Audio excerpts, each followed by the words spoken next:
Welcome back to my channel বন্ধুরা। আশা করি সকলেই ভালো আছেন, সুস্থ আছেন।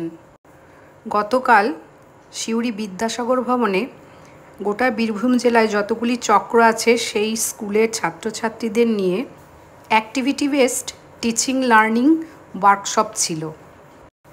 সেখানে আমাদের দুবরাজপুর সার্কেলের ছাত্রছাত্রীদের নিয়ে আমরা গিয়েছিলাম। আমাদের ছাত্রছাত্রীরা কেমন প্রেজেন্টেশন করলো দেখুন। শেষ দিকে সময়ের অভাবে প্রেজেন্টেশনটা ঠিকমতো ওরা করতে পারেনি, তার মধ্যেও ওইটুকু বাচ্চারা যা করেছে অনেক ভালো করেছে।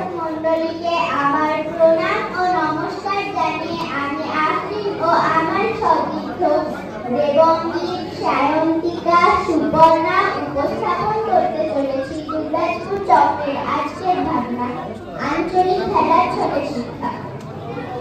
লেখাপড়া যেমন আমাদের বুদ্ধির বিকাশ ঘটায়, তেমনি খেলাধুলা আমাদের শারীরিক ও মানসিক বিকাশ ঘটাতে সাহায্য করে। আমরা সকলেই খেলতে খুব ভালোবাসি। খেলার মাঠে আমরা যেমন আনন্দ পাই, তেমনি অনেক কিছু শিখতেও পারি। এই ভাবনা থেকে আজকে আমাদের বিষয় আঞ্চলিক খেলার ছলে শিক্ষা। প্রথমেই আমরা স্ক্রিনে যে খেলাটি দেখতে পাচ্ছি সেটি হলো সাপ চু কিতকিত। আয়তক্ষেত্রাকার মোট 7 থেকে 8টি ঘর আঁকা হয় এবং ঘরগুলির শেষ মাথায় অর্ধচন্দ্রাকৃতির আর একটি ঘর বানানো হয়। পরে গুটি ফেলে রং নিয়ে খেলাটি খেলতে হয়। এই খেলা থেকে আমরা যা যা শিখি সেগুলি হলো: 1 নম্বর, সংখ্যার ক্রমবিন্যাস সম্পর্কে ধারণা লাভ হবে। 2 নম্বর, খেলার গুটি ও ঘরগুলির দ্বারা বিভিন্ন জ্যামিতিক চিত্রের ধারণা পাওয়া যাবে। 3 নম্বর, কোন বস্তুর ওপর কিরূপ বল প্রয়োগ করলে বস্তুটি সঠিক স্থানে পৌঁছাবে তার ধারণা পাবো। 4 নম্বর, পায়ের সাথে মস্তিষ্কের সংযোগ স্থাপন ও ফুসফুসের ক্ষমতা বৃদ্ধি পাবে।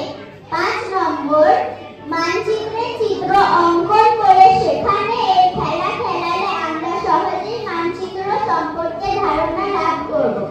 6 নম্বর, অর্ধচন্দ্রাকৃতির ছবি দেখে চাঁদের বিভিন্ন সময়ে বিভিন্ন আকৃতির সম্পর্কে ধারণা লাভ করব। এখন দেবঙ্গী আমাদেরকে সাপ লুডো খেলা সম্পর্কে ধারণা দেবে। আপনি আমাদেরকে চুকিতকিত খেলা সম্পর্কে খুব ভালো ধারণা দিল। এবার আমরা সাপ লুডো খেলা সম্পর্কে জানবো। এই খেলাটি খুব মজাদার খেলা। আশা করি আমরা সবাই খেলাটি খেলেছি। এই খেলাটির নিয়ম হলো সর্বমোট 4 জন এই খেলায় অংশগ্রহণ করতে পারবে। সবার আলাদা আলাদা রঙিন গুটি থাকবে। এই খেলায় বিভিন্ন রকম সাপ ও বিভিন্ন রকম সিঁড়ির ছবি আঁকা থাকবে। এই খেলায় 1 থেকে 100 অবধি বর্গাকার আকৃতির সমান মাপের ঘর টানা থাকবে। এই খেলায় যার প্রথমে 1 পড়বে তার রঙিন গুটি ধরে চলতে শুরু করবে। সাপের মুখে গেলে সে অনেকটা নিচুতে নেমে যাবে, সিঁড়ির মুখে গেলে সে অনেকটা উঁচুতে উঠে যাবে। এভাবেই খেলাটি খেলতে খেলতে 100 অবধি যেতে হবে। যে প্রথমে 100 অবধি যেতে পারবে সে বিজয়ী হবে। যে প্রথমে 100 অবধি যেতে পারবে না সে পরাজিত হবে। এভাবেই খেলাটি খেলা হয়।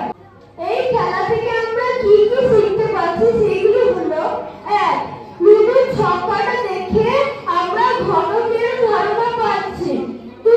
বর্গাকার আকৃতি সম্পর্কে ধারণা পাচ্ছি। 3. আগের ও পরের সংখ্যা সম্পর্কে ধারণা পাচ্ছি। 4. লুডোর মধ্যে বিভিন্ন রকম সাপ ও বিভিন্ন রকম সিঁড়ির জন্য আমরা রং ও মাপের ধারণা পাচ্ছি। 5. প্রতিযোগিতার মনোভাবও গড়ে উঠছে। এবার সায়ন্তিকা আমাদেরকে লাল লাঠি খেলা সম্পর্কে কিছু বলবে। এতক্ষণ আপনাদেরকে দেবঙ্গী সাপ লুডো খেলা সম্বন্ধে ধারণা দিল। এবার আমি লাল লাঠি খেলা সম্বন্ধে আপনাদেরকে বলবো। স্ক্রিনে যে খেলাটি দেখতে পাচ্ছেন সেটি হলো লাল লাঠি খেলা। এই খেলাটিতে কয়েকজন মিলে দল খেলা হয়। একজনকে চোর বানিয়ে বাকিদের হাতে একটি করে লাঠি থাকবে। যে চোর সে দৌড়ে আসলে বাকিরা লাল কোনো জায়গায় নিজের লাঠিটি ছোঁয়াবে। কেউ যদি কোনো লাল জায়গা খুঁজে না পায় তাহলে যে চোর সেও যদি তাকে ছুঁয়ে দেয় তাহলে সে চলে যাবে। এইভাবে খেলাটি চলতে থাকে। নেক্সট, এই খেলা থেকে আমরা কি কি শিখি? 1. লাল রং চিনতে শিখব। 2. দলগতভাবে কাজ করার মনোভাব গড়ে উঠবে। 3. বন্ধুদের মধ্যে সহযোগিতার মনোভাব গড়ে উঠবে। 4. চোখ ও হাতের মধ্যে সংযোগ স্থাপন গড়ে উঠবে। এবার আমাদেরকে সুপর্ণা চিচিং বিচিং খেলা সম্বন্ধে বলবে। আমার বান্ধবী সায়ন্তিকা আপনাদেরকে লাল লাঠি খেলা নিয়ে খুব সুন্দর ধারণা দিল। এবার আমি আপনাদেরকে বিজ্ঞানের খেলাটি দেখাচ্ছে। এই খেলাটি একটা ধারণা দেব। এই খেলাটি খুবই মজাদার খেলা। আশা করি এই খেলাটি আপনারা খেলেছেন। এই খেলাটিতে দুটি দল থাকবে। দুটি দলে 3 জন করে খেলোয়াড় থাকবে। একটি দলে 2 জন খেলোয়াড় যে পা লম্বা লম্বি করে মুখোমুখি বসবে। একটি পায়ের ওপর অন্য পা পরে হাত পায়ের ওপর দিয়ে উচ্চতা বাড়বে। দুটি দল থেকে একজন একজন করে খেলোয়াড় এসে সেই উচ্চতাকে লাফিয়ে পার হবে।